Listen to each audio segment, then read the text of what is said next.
এখন বাজে রাত ২টা। এখন একটা এলিয়েন এসে চিল্লাচিল্লি করতেছে এবং আমার মাথা গরম করে দিচ্ছে। এই এলিয়েনটা লাফালাফি করতেছে অনেকক্ষণ ধরে।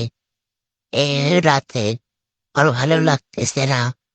পরে আমি সকালে উঠে দেখি এলিয়েনের বাচ্চা আরো কিছু এলিয়েনের বাচ্চা জন্ম দেওয়ার লক্ষ্যে এই জায়গায় বসে আছে।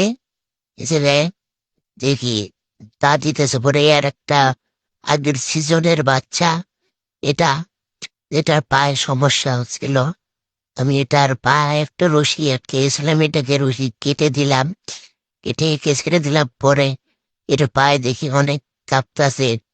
কাঁপার পর একে আমি হালকা একটু আমার হাতে নাড়াচাড়া করে দেখলাম কোনো সমস্যা আছে নাকি। এরপর আমি একে এ ছেড়ে দিলাম। ছেড়ে দেওয়ার পর দেখলাম চলে দাঁড়িয়ে পরে একটু পরে থেকে